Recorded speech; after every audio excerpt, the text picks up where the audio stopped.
Enterprise Committee to order.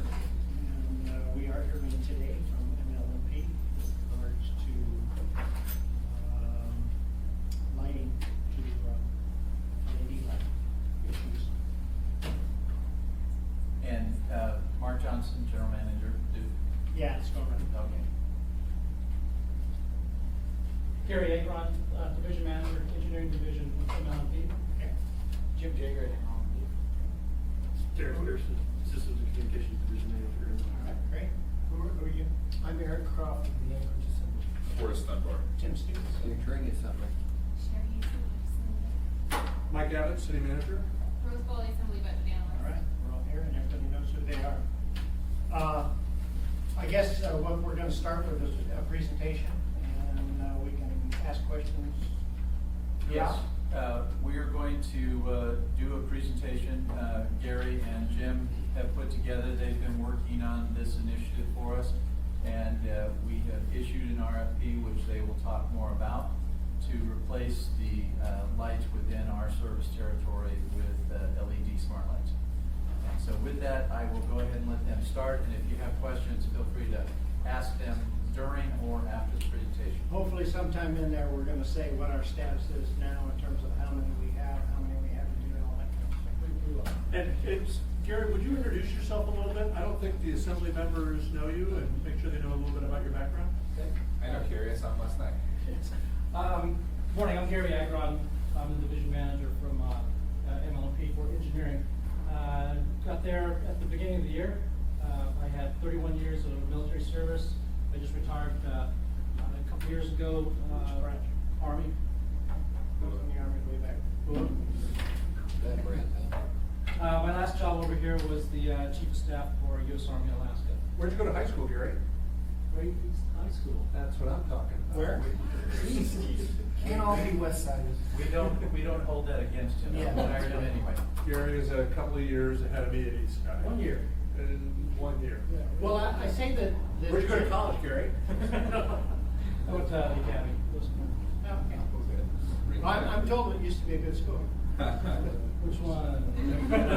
Everything's not. Watch your words carefully. You're recorded, Mr. Chairman. Where did you graduate? From the academy? From East. Oh, 77. Okay. So, Thanks, Gary. thanks, Mike. So this morning, Jim and I are going to talk to you briefly about the LED streetlight initiative, which we have going on at MLMP. Next slide. So, that's our purpose. Next slide.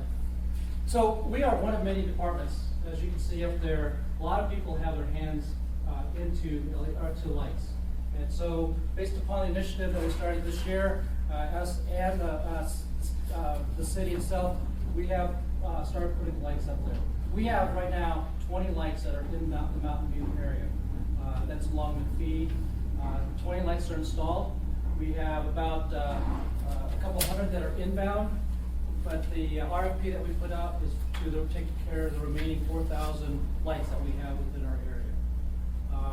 We have about 110 miles of streets to do, and on those streets, a lot of us are combined on there. The city, state, us, even Parks and Rec are on some of these areas, so we're going to be combining lights. That's why we want to go through this, because there's an opportunity now where we can synergize all our efforts with these streetlights. It's not uncommon to have 3 different streetlight owners on the same block. That was a question I was going to have was can you mix an LED head with a standard in a neighborhood?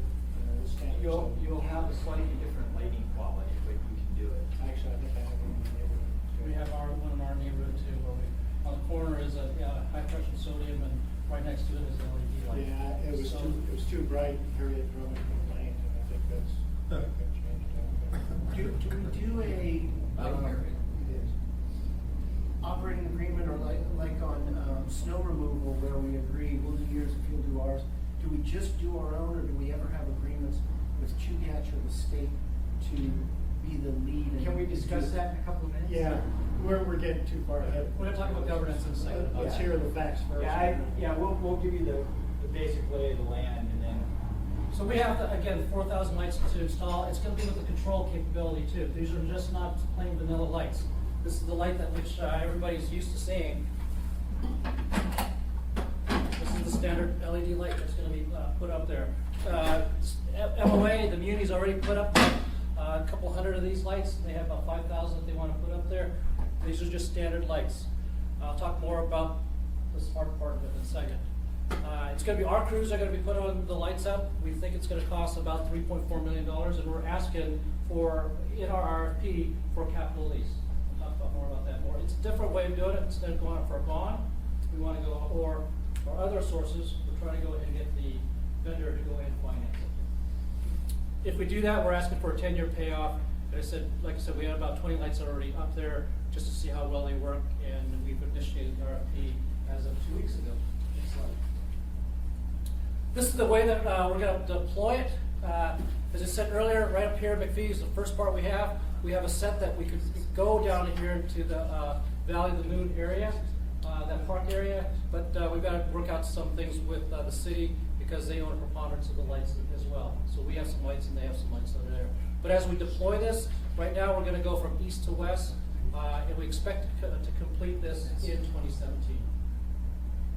Next slide. The light itself, I know that you've asked about the dark skies and compliance about dark skies. It is dark skies compliant in terms of there's zero illumination going up. You put light from the 90-degree level down, the light illuminates down. However, up here in Alaska, the only thing we have a problem with is in the wintertime. Snow flex it back up. That's a military or an aviation, or what is that? So maybe I could briefly talk on that, then we'll keep going. So this is something that Jim and I have been talking about a lot. I've talked with Mona and the administration about it too. So Dark Skies initiative, it sort of came out of New Mexico and some other places. And basically, it's an initiative to reduce light pollution. And the primary benefits are to the residents to be able to see the night sky. And so it's got huge tourism benefits, it's got health benefits, and it usually leads to more energy efficiency too, because you're directing the light downward instead of spilling it upward. So I've been talking to Jim about, as we're going to do this conversion, making it dark sky compliant, and it largely is. There's going to be some issues with the temperature of the lights, which I think we'll probably talk about later. We will talk about that.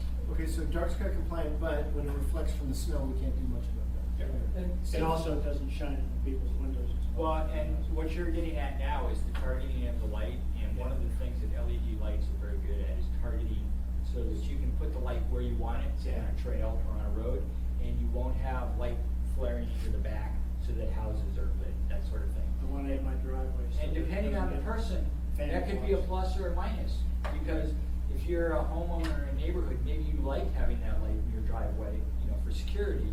Well, we're going to lose some of that. On the other hand, the sidewalk and the roadway will be very well lit. And that's part of how you get your energy savings too, because you're not generating a bunch of light that's just going anywhere. It's cold weather tested. In fact, the manufacturers are happy with this type of light as well as the smart portion of it, because there's a lot of heat sinks that are in there. And heat sinks love cold weather. So they'll operate much more efficiently up here. The folks in Calgary, we called them and they confirmed, yeah, this is much, much better there here than the folks down in San Diego or Jacksonville, because it's hotter. So they have some problems with that part. It's a quick connect capability, so there's not really a lot that our folks need to know how to put these lights on. It's 2 wires, take off from the other lights and just connect this one on. And then the lights, they're a little bit more expensive, much like when you go to Home Depot or Lowe's right now and you're buying LEDs. Right now it's expensive, but you're going to capture the cost based upon the energy savings, and we'll talk about that in a second. And it also has this thing called, it's this capability here where it's control capable. So go ahead to the next slide. It's just this portion here, and for us, the Muni, Chugach, whatever lights you have, whether it be GE, Philips, Cree, whatever, they're all built with that capability that's already on there, because that's where the photocell goes on. So the ones with the Muni right now, the only problem is that theirs are not dimmable. The ones that everybody else is ordering are dimmable, capable. It's up on a mesh network, so all the lights talk to each other. All these blue things talk with each other. Through a wire or through? It's a wireless connection. Wireless. Think of it like a giant Wi-Fi connection. So they talk with each other. It's self-healing, so that, let's say this light goes down, the other lights will self-heal and they'll talk with each other and tell you, and oh, by the way, this light will tell you, this, by having this module on here, it'll tell you, here I am. Come fix me. It'll tell you, come fix me because I'm sick. It'll tell you how many lights we have out there now. Now we have good asset management on it because it tells you how many lights are out here and where they are.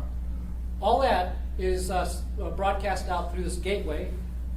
There's only we think there's only going to be 8 of these inside our area, and whoever does this will go ahead and determine based upon topography and buildings and sites such where these will go. And then it goes out through a cellular modem into the cellular backhaul, and it goes into whoever is going to manage this, whether GE, Cree, Philips, whoever, their management system. We just download it from our laptops, our computers, or in our office, and are able to go ahead and get whatever applications we want. One question. Thank you, Mr. Chairman. Are they hackable?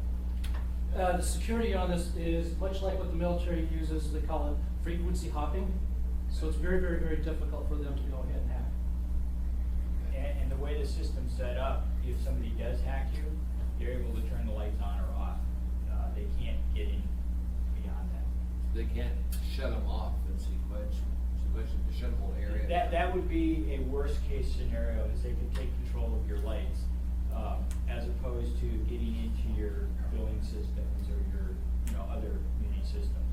So we have software updates coming to, as hacking systems come out and design. It's much like- we have software updates coming to negate it. And that's what would happen is that part of the subscription that we would get with whoever business, let's say it was GE or Philips, that part of, it's much like if you have Norton Utilities on your computer, those things come in, as the updates come in, that's part of And you have to remember, it'd be a hosted solution as opposed to kind of web-based applications that we would have. For us, it's our normal, computer software updates and the way we manage security outside of the, municipality. But with the hosted solution, all of that would reside with the company that is up. What's the cost going to be annually for this? That's going to be. So, one of the estimates that we have is, if we put 4,000 of these, it's about $5 a year per node.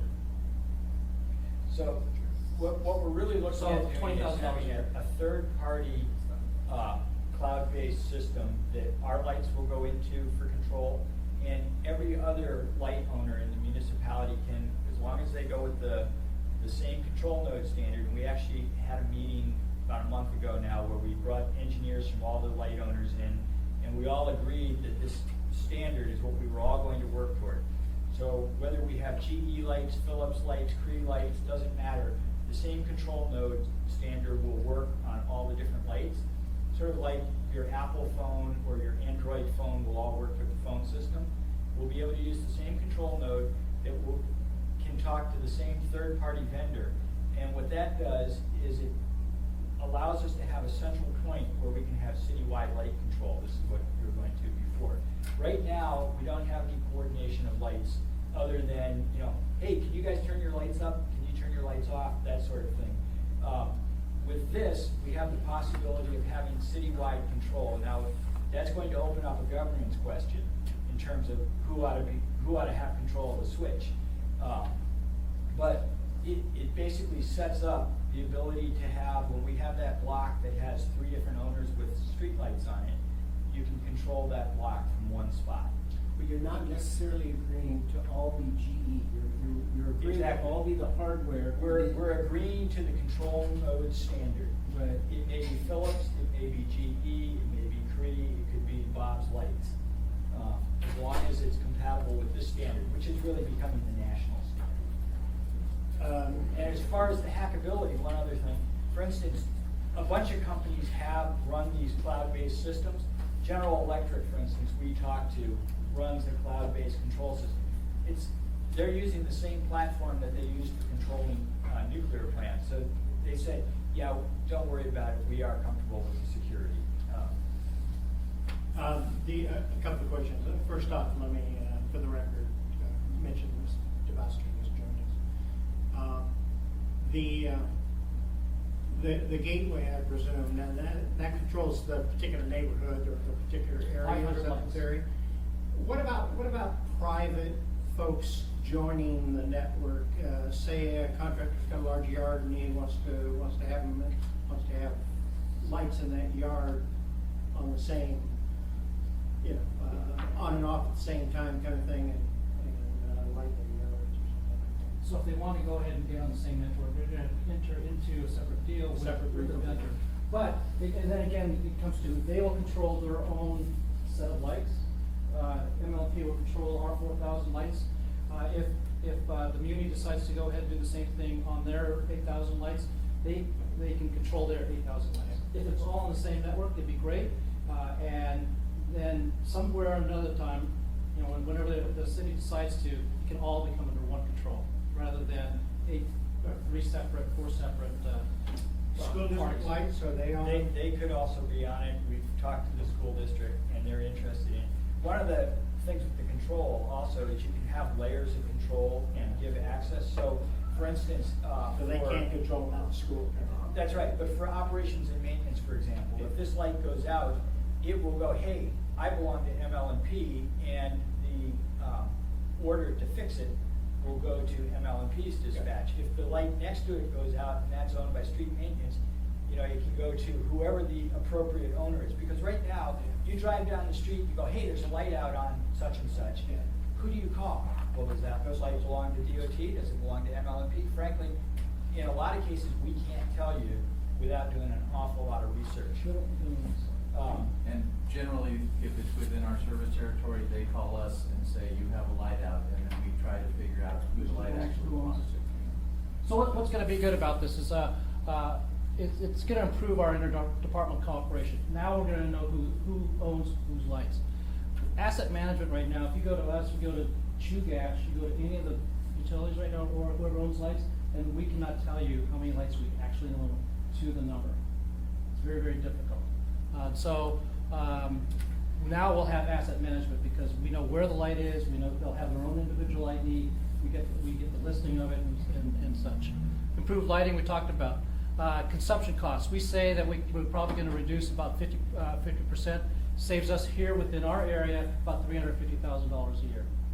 And then from O&M costs, it's about $200 every time 2 employees and a truck goes to a light. So every time they do that, we do that about 200 to 250 times a year. So to just replace either the head or just a bulb or the ballast. Something that has to do with that light, we'll go and do that about 200, 250 times. Now, because these things last about 15 years, probably won't have it. So in terms of savings, we see about 50% there. In terms of carbon dioxide reduction, that's a big thing, about 200 metric tons. And if you take a look at how many cars we can take off-road or energy for, that's how much more value that this by moving to LEDs, that provides us. So we save energy, we save money now because we only pay for what's being used. I'll show you how that looks like in terms of a graph in a second, but then also it saves manpower. We were at a community council meeting last night, and I think it was brought up during the assembly the other day, is that a couple of the community were saying, hey, we got a lot of lights that are out. What are we doing about it? And I think last night they mentioned about having a better asset management and being able to call in. We only know when the light is down when somebody calls us. And the assumption is you called or you called. If nobody calls, then the light stays down forever and ever and ever. By doing this, we will know because this thing has told us, hey, I'm sick. And now it's more proactive for us to be able to go out there before you call us and say, hey, get a light out. We'll already know that when the light goes down. Sounds too good to be true. Well, here, let me make it sound a little better. If you look at, people have talked about costs. If you look at the initial cost of a typical high-pressure sodium light, the head itself is about $150. The equivalent LED light is about $450 initial cost.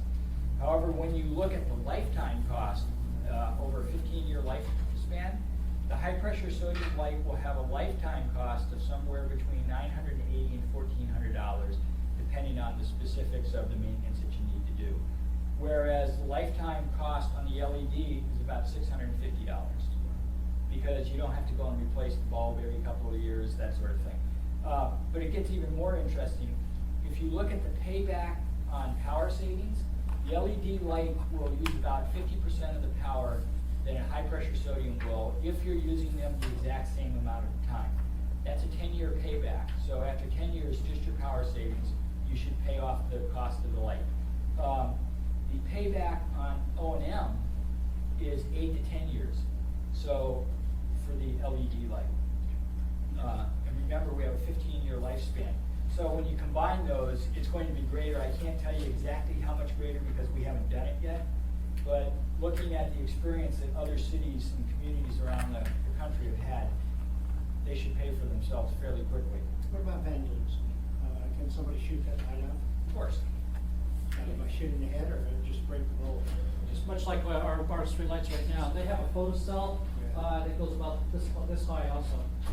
They're not blue in color, they're about the same color as this, but typically we haven't had people shooting these things down. And when I call our partners in San Diego and Jacksonville, I ask them the same thing, is that it's very, very rare people are shooting these things down.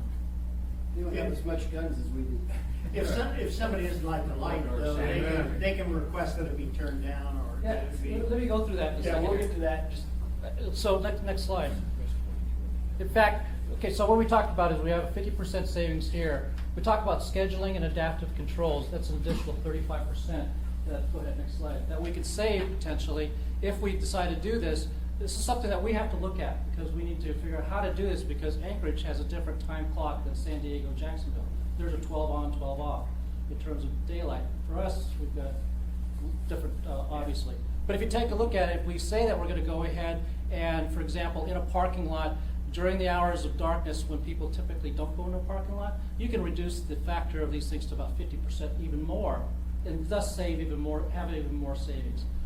In a typical street intersection, you can go ahead and go down to 70% and then back down as sunrise. Some places they have, it's adaptive control so that if there's a sensor on there, it can go ahead and turn the lights on and back on. They're still experimenting with that, and we don't know about how that works.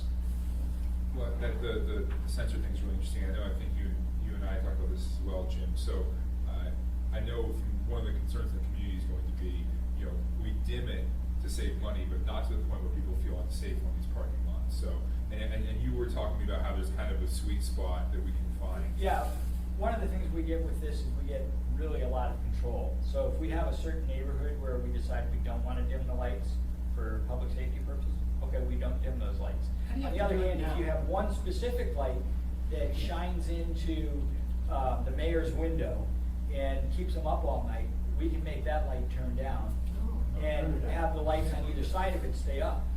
So remember, it's web controlled, so you can go into there and you can go ahead and select airport lights and just do a click and drag. And just say, all right, and this is the type of schedule we're going to have for all those streets, and there at midnight it'll go to a certain percentage, and at 3 a.m. it'll go to a different one. You can do it by light. You can do it by light, or you can do it by groups of lights. How do you have to do it now? You We don't. can't. Those photocells are on there that just So you have to basically goes. cut power to. You can turn whole off the areas. whole neighborhood, or you can turn the whole neighborhood on. It's a binary. It's on or off. It's a photo self-controlled, so. If we could do this per house, does that mean you could, for example, work with APD if we had a really problem house, like a lot of drug dealers, we could crank up the lights around their house? Yes, that's what we want to do, is that after we get these in Do here, that. there's a But lot. we're not going to. There's a- Let's be clear. There's a lot We of wouldn't do things. that. Well, there's no ADN reporter here, so I think. We're not all going going In some of the communities, what they do is, for example, if there's an event, or maybe there's an Amber Alert, they'll turn these things all the way up to the maximum lighting that this can have, so people, they can juice that event. Like If you're looking for a shooter or something, you can. Correct. Or highlight the area. if the SWAT team wants to go in there and go in dark with night vision goggles, we'll turn them all the way down. We can just do the block, East 15th Avenue, and not the whole. Or here, we'll use a positive example. We have the bike trail lights over by Westchester Lagoon. Right now, those lights turn down, or actually they turn off in the evening because the residents don't want them on. Well, in normal operation, instead of turning them off, we'll turn them down. Yeah. So that they're not bothering the neighbors, but there is still light on the street. Now, we have a special event going on. It's New Year's and they're having an all-night skating party. Well, the lights right around the lagoon, we're gonna leave those on all night for that event. And then we can turn them back to their normal cycle when the event's done. Do Do you just do that by drawing a circle around what you want? How do you do that physically? It's gonna depend on the final control system that we get, but basically, what Yes, you're describing. as opposed to typing in every one of the Right. line numbers or something. Click, select, and Gotcha. put in your, the algorithm that you would like. And each, we haven't evaluated every control system. We have, we've got the RFP on the street now. We'll see what we get, but in general, it is, you can go and select a neighborhood, or you can select an individual light, depending on what your needs are. And then on top of that, the other cool thing is the overall quality of the light and brightness of the light. Typically, when you get a new light, if you have a 100-watt light, I'm just using this as I'm throwing this number out. When you first get that light, it's brighter. It's more like 125. And then as it ages, it dims down. Well, one of the things the LED smart control system will let you do is it lets you set that light so that it's only putting out 100 watts or 100 lumens at the beginning. And then as it ages, it slowly turns it up so that the light put out remains constant throughout the life of the light. So that you don't have the phenomena where you start with your lights too bright at the beginning of the life cycle, and by the end, they're too dim. It sounds like there's a lot of programming involved with setting these all up, and so what about manpower? So from the programming perspective, it's once and done unless you have a special event that you want to do, or special circumstances. Again, when we talk about governance, that is going to be a thing because our dispatch folks, that's not what they typically do. Yeah. Our engineers, that's not what we typically do. So we're going to have to talk about how that governance is done within ours and then within the city. What we're really doing here is we're setting up the platform that everybody else can then jump in on so that we can have citywide control. Excellent. And we believe that the platform is such that it's user-friendly enough that even somebody like me could use it. And we don't necessarily have to have a programmer that sits and goes in and fixes things every time we need to do that skating party, that we have to have a programmer come in.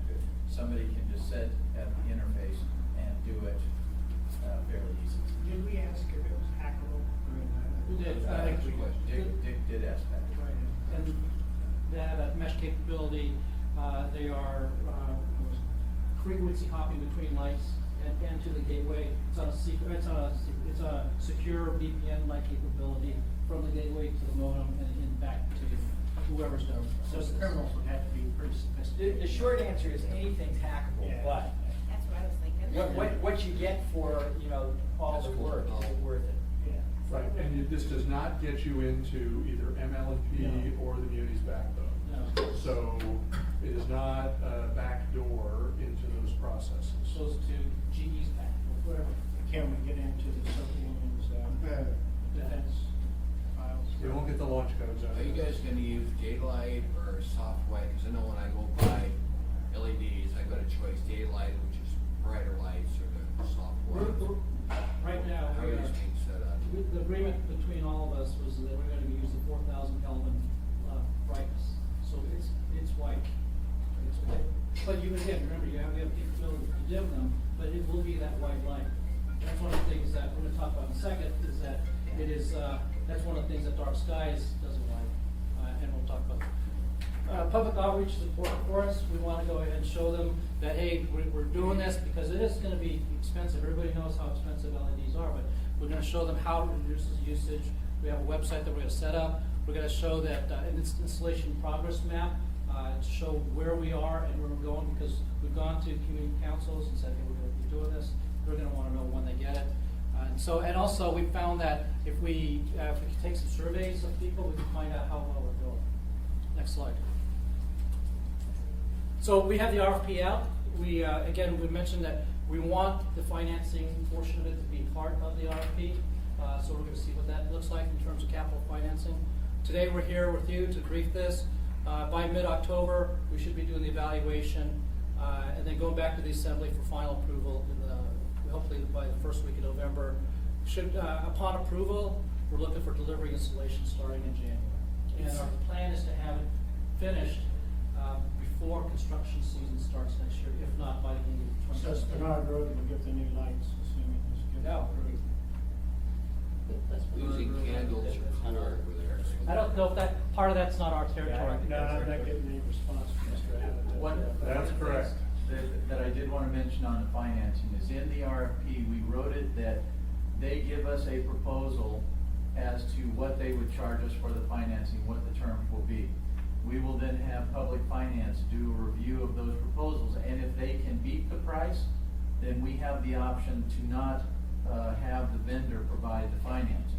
If we can get a better deal from the vendor and GE has some very attractive financing options, then we would go with the vendor. So we have the ultimate flexibility as to how we actually finance it and which is the best deal for Either us. way, it would be nice to have the savings pay off of the cost. And that's effectively what we anticipate is going to happen. For instance, other cities, San Diego, when they bought GE lights, basically what they get is a 10-year capital lease where they buy the lights at the end for $1. And they're effectively paying the lights off over the lifespan of the lease with the savings. It seems a very bondable proposal, though. Why? Okay, we should be Let me give you an example why not. If we went out for a 10-year bond, public finance says that those are not really bonds that people want to do, but so let's say we did a 20-year bond right now, the rate on the bond is probably somewhere in the 4% range. With GE, they're offering 1.94%, so half the cost. That's what they offer San Diego. Yeah. And the other thing, Eric, is the utility can't borrow using general obligation debt. This is not going to be paid by taxpayers. This will be paid for by, well, kind of by taxpayers, indirectly, but this is a utility expense. Right. And it'll be on their books, one way or the other. So unless we wanted to transfer the lights to the city, and that's problematic because of who owns the poles and the rest of that, then this needs to be a utility financed acquisition. And that's what you're hearing them talk about, different utility mechanisms. When we talk to you later, or whenever you want, we can talk to you about what the municipal street department is doing, because the street department owns, I don't know, maybe twice as many lights as this around town, not just in the MLNP service area, but in Chugach MLNP's service area. They will be using general obligation debt to do their capital costs. Why can't they join with MLNP to do Well, And has street maintenance agreed to not just be on the same general platform, but to be using the same vendor as in Not yet. Not yet, but in the RFP, we have asked the vendors to acknowledge that if others come on board, that they would get the same pricing that we will get as a result of it. Mr. Abbott, why isn't that the low-hanging fruit? That is, whatever Chugach does or the state does, why can't we agree between MLNP and municipal that we're gonna do the same? We, in all likelihood, we will be, but because we cannot guarantee, we're not funded for the MOA piece yet. So we're somewhat constrained about entering into a procurement for all of our lights when we don't in fact have the money for doing that. You'll see a proposal from us to complete the funding for this, for the MOA owned streetlights in the 2017 and 2018 road bonds. Are there economies of scale to do 12,000 instead of 4 and 8? Not in the purchasing process. As Mark said, we will get scalable pricing. It may turn out that it's cheaper to do a separate procurement 2 years from now for the same gear because pricing is better 2 years from now than it is now. But if it turns out that it's not better, we'll avail ourselves of the existing MLNP contract. So we're trying to, yes, we're getting pricing that is scalable, scalable based on quantity. So we will have options, if you will, to buy more lights at the same price, but we won't have the obligation to do that. That's nice. So we explicitly said the MOA can buy into MLNP's bid on this. Well, that's what we've asked for in the RFP. Now, we have to see what they actually propose. The fact of the matter is that LED light technology is evolving very rapidly. Prices are dropping rapidly. In all likelihood, if you do a purchase of the same system in 2 years,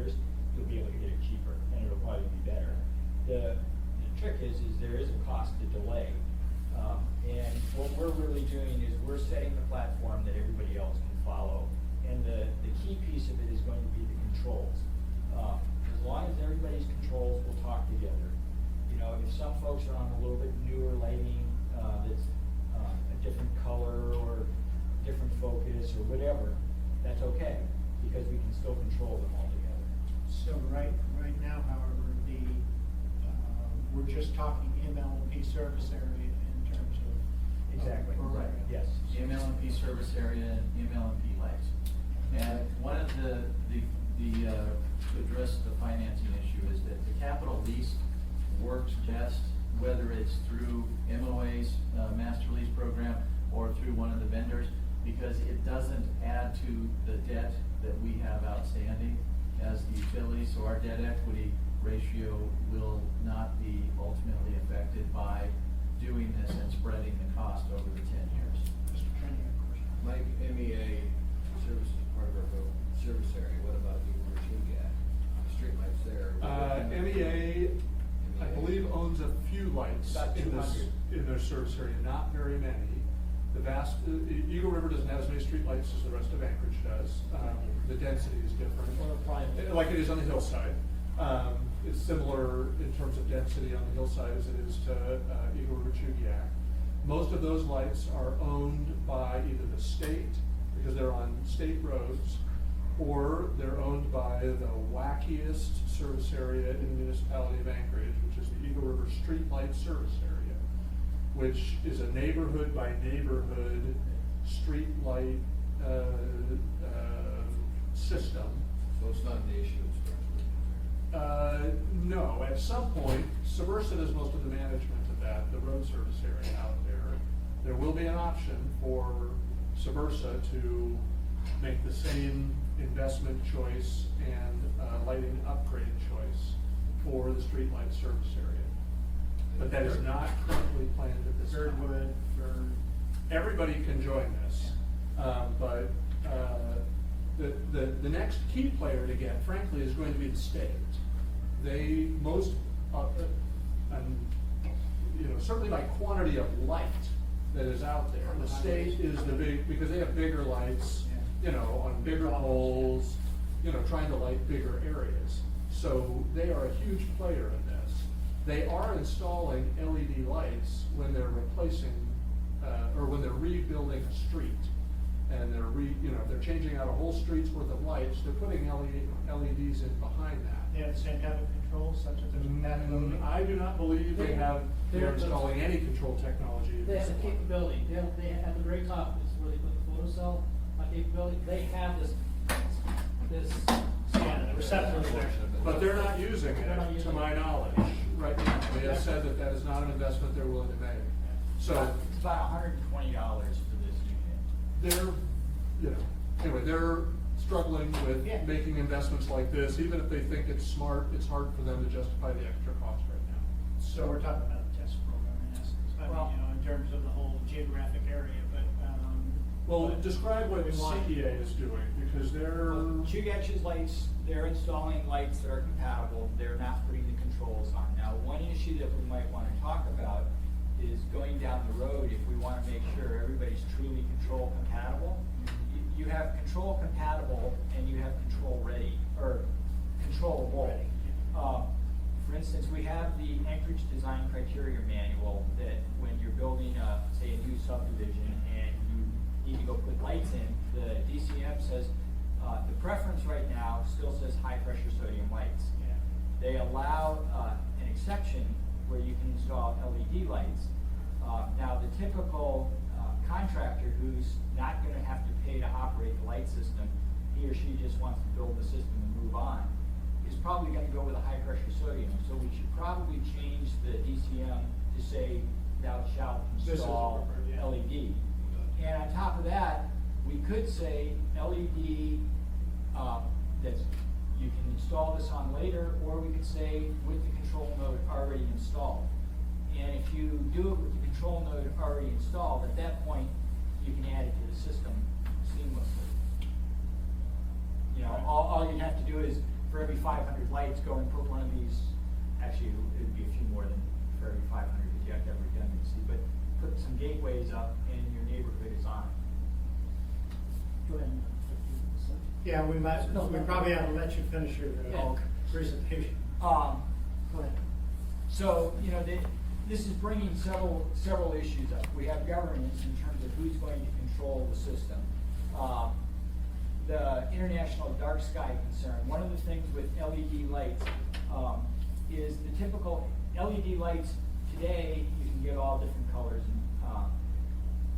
Traditionally, what the Anchorage Design Criteria Manual wants is if you're putting LED lights in, it says 4,000 degrees K, which is a brighter light that tends to have more glare, it's more reflective off the snow. With your eye, it visually looks brighter. So if you have a 100 lumen light that's in a 3,000 K and a 100 lumen light that's a 4,000 K, if we walk into the area, we're all gonna say the 4,000 K is a brighter light. In fact, if you have your light meter and you take a reading, 100 lumens is 100 lumens. But visually, you're gonna think it's brighter. Typical high pressure sodium is about 3,000 K. We're right now under the DCM guidance, we're having to put 4,000 K in so that it looks brighter. If we want, we could change the design criteria manual. IDA, International Dark Sky, says 3,000 K, right, is what they want because it's less reflective. So can I just comment on that too? Sure. So Jim and I have been talking about this, and I just want to sort of put it on the record because I think I'd like to move this forward and actually do this in the assembly to change our standards to allow for those 3,000 degrees. And part of it's because of these dark sky concerns, but also I expect we're going to get some complaints about this additional glare in some of the denser parts of the city where these things are coming into people's, rooms or whatever. And if we change it to 3,000, it doesn't mandate 3,000, right? We just want to have the ability if Depends on how MLMP. It would depend on how you word it. So I'd like to give MLMP flexibility and to try to address these kinds of. What about the things. airport, around the airport? That's totally different. And I don't know what the standards are at the airport. The airport's a little bit of an interesting lighting situation in that most of the city, you don't want light going up into the sky. Yeah. With some of the airport lights, you do want They light want going to up see in the you. sky. And that's gonna be a special situation, and I have no idea what the exact. The one concern about going to 3,002 is that you lose a little bit in terms of the energy savings. So that's the trade-off we gotta do. Can you, is there any intermediate between 3,000 and 4,000? Or We've asked for like a 3,500. Yeah. They would have to build the lights for us, and then that would put the cost a little bit higher. Okay. Although this is all an evolving world, so the answer I give you today, 6 months from now, because of LED changing so quickly, may be different. So could you then, I'm not sure who exactly do this, but I want us to work together to make that ordinance change, that Well, ordinance we'll to change. get to that point when we get to that. We're just talking about the Well, possibility. I think we're already there because we have to have the RFP in the field pretty soon. Well, the RFP is in the field right now, so for our 4,000 lights, in fact, we have the pre-proposal meeting with the proposers is tomorrow. We expect to have RFPs back, or proposals back a week from tomorrow. So for the initial 4,000 light purchase, that's rolling. In terms of what the city does for its overall lighting system going forward, that's where changing the DCM or mass, could have an impact and make the neighborhood developer put LEDs in instead of high pressure sodium, that sort of thing. And we can talk about the process for changing the DCM. That is, I believe the DCM requires assembly approval. I'm trying to remember this, but it is typically built and adopted by the municipal engineering staff. So there's typically sort of periodic updates on some timeline, which I'm more than happy to talk to you about and give you an update on that. But I don't believe the DCM, I believe it is approved via an ordinance or resolution, but it is not in code, if that makes sense. So is something coming to us at our next meeting with regards to? You will see purchasing items. We later expect in- on the 1st of November, that's some Right. things when we're expecting. You will see a recommendation of award for the outcome of this RFP, we hope. I mean, we hope we're recommending an award. Haven't opened them yet, so we don't know that for sure, but the tentative plan is that at your first November meeting, you will get a recommendation of award on, either the B or C sections of the agenda, describing this.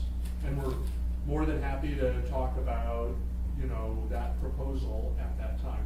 That we'll make sure, in light of your interest and a lot of people's interest, that in addition to the bare bones of the recommendation of award, that we give you a clear description of what is in this project.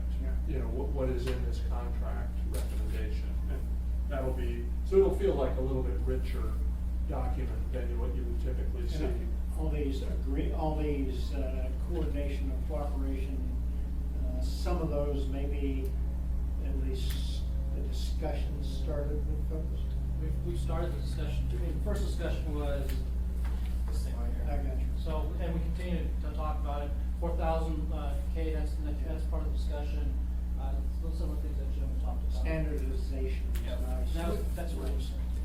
We actually had a meeting of engineer and designer types from most of the significant agencies about a month and a half ago upstairs. And we were prepared for it to be the normal squabbling that happens when you have all these agencies come together, and everybody pretty much said, well, yeah, it makes sense. If we're gonna do it, that would be the standard to go with. Now, where the disagreement comes in is, do you install the lights with this already on it, or do you just have the ability to install it? And right now, like Gary said, what's on there is a simple light sensor that says, okay, it's dark out, turn the light on, it's light out, turn the light off. And so we'll take that off. This does that. So if the computer stops working for whatever purpose, it'll be a dumb light, just like every other street light we have today, and it will turn off during the day and turn on at night. But as soon as the control is enabled, then we get all the extra stuff. Actually, one of the cool things we get from this is also a meter. So right now, when we're doing lights, we talked about the fact that we don't know exactly how many street lights we have. So say you have a string of street lights in a neighborhood that was installed 25 years ago. Well, over the course of 25 years, there's been all kinds of road projects done, and some lights have gotten added, and some lights have been taken out. Now, if you ask us exactly how many lights there are, if we don't go out and count them, we can't tell you, just because things have changed. Well, we'll have an exact count, because each one of these has a GPS on it that's talking to the control system, telling you exactly where it is. And right now, the way the metering, or the way the power is paid for those lights is one of two things. You either have a load center that all of that whole string of street lights is lit up off of, and you turn the lights on, you turn the power off at the load center, turn it on and you get the overall metering for the string of lights, but you don't know how many lights are in that string. You don't know if some lights are more efficient than others. You just have one bill. The other way you do it is off of a tariff rate, where we just say, well, we think there are 27 lights, and for 27 lights of this brightness, this is what you pay. And again, we don't know if the amount being paid is really reflective of the amount of power being used, because over time, things have changed so much. We anticipate that once you go to an individual metering system, it's going to change. Is the ratepayer going to come out ahead, or is the utility going to come out ahead? I don't know. It's, the guess is, the experience from other cities is, it sort of breaks both ways. And, in general, you were probably pretty close for the overall system, but your individual lights you were wrong on. But now what we'll have is we'll have good information, so that when we're making decisions going forward, we'll be making them on real information. I'll jump in here on this and just mention one thing, at least from my perspective as the systems division manager in LP. As we build this out, and as we go forward with AMI, the data is incredibly important. So the amount of data that we gather from these different smart meters or smart instruments becomes crucial to the way we move forward with the utility. When we start talking about outage management, the way that we leverage the data that's coming from this to determine, how the grid is starting to talk smart grid. So it will allow us as a utility to be much more, a much better organization as we implement an expandability. Took off this plate here, and you can put on another plate on here. This isn't in our area, but this is something that is expandable because by putting these type of lights, you're now able to use some of the things that's based on the internet, traffic or parking metering. We talked about last night, I'm sure it's been more talked about lately, is about spot shooter, being able to go ahead and triangulate exactly where shots are coming from. That's what exactly this does by acoustics, and if you go ahead and apply it, you can go ahead and go right into the bottom here. A lot of different applications, a lot of different vendors now are able to do it. Not in our lane, but just knowing that it's much like your cell phone. You didn't know what you had ability to do when you first bought it, and now you can go ahead and do maps. You can play. It's the same thing now here. That's pretty ugly adapter. That's right. Yeah, these are all early adapters of this. It's kind of good, okay. In terms of the poles and mounting on the poles, do we have to change out poles? Do we have to change out the end There's a couple of small things in here, but typically this is the type of poles we have. These type of arms that are out there. It just fits right in there. Standardized bracket. What guarantee do we have that head that you say they can put on now without the smart monitor top, that the smart monitor's not gonna change? So a couple of years from now, that head without the smart monitor is obsolete. We have no guarantee, but at some level, the manufacturers are selling this system to cities all over North America, all over the world, and they're not going to want to cut off their own markets. So they have an incentive to go to a standardized model. A couple of the questions here. Amy, did you have a question? Did I see? No, I just noticed that one of the additional capabilities is cellular signal booster. Right. And so I find that intriguing.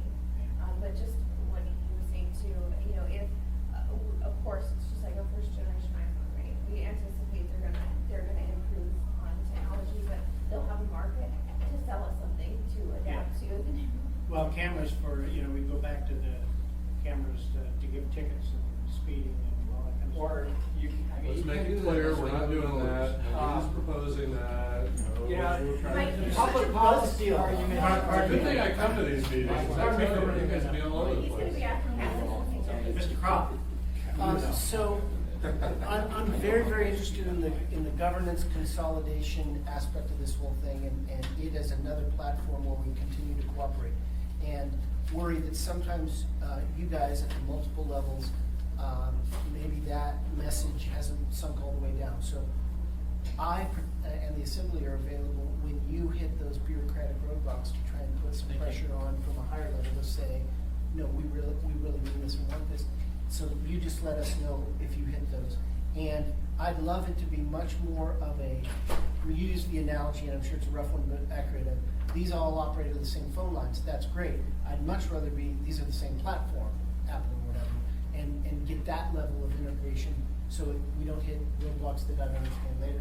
And Mr. Abbott, I mean, on state managed roads, again, coming back to the question I asked at the beginning, where we've tried various ways to solve the integration of state, snow removal, but then we've tried on others, and so we've got various mechanisms. Have we offered I think the state is just, and for the next couple of years likely to be, so balled up with its own problems that it can't act on medium to low level things. Have we offered, we'll do this for you and take some of the money? I mean, if you can't act, we're about to act through both MLMP and municipal.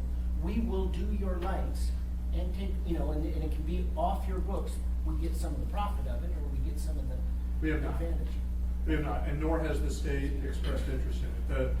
The concern has been that since these are in the state right of way, it would be that the conversations that have taken place is, should the city just own the right of way, which includes the lights and the street surface and the storm drain and all of the rest of that, rather than piecemealing out the elements of the lights. We do some maintenance, snow removal, on state roads. We've talked about that. We'll continue to do that. But that is not really affecting the physical plant of the road. So I was using it as an we're analogy, available not- for that conversation. We have not figured out how to own assets in the state right of way without owning the whole right of way. And I don't disagree with you that we may need to get that smart or that sophisticated, but we're not there We yet. can put them in and charge back across. There is already, for instance, cooperation between DOT and the Muni, for instance, stoplights. Yeah.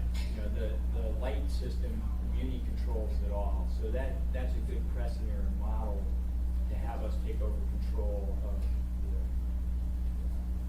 the area lighting and road lighting. See, yeah, it doesn't have to be ownership, right? We don't Right. own the stoplights to coordinate their interaction, and we don't necessarily have to own. And that's part of the benefit of going to a third-party system for running the controls through, because at that point, you don't have the turf war or the communication problem between all these different owners in terms of who's controlling the server that's controlling the lights. You have a third-party controller that everybody is basically subscribing to. Yeah, this may present options that we have not yet considered. So I mean, we will be open to that. If there are further questions, that concludes our Thank presentation. you very much.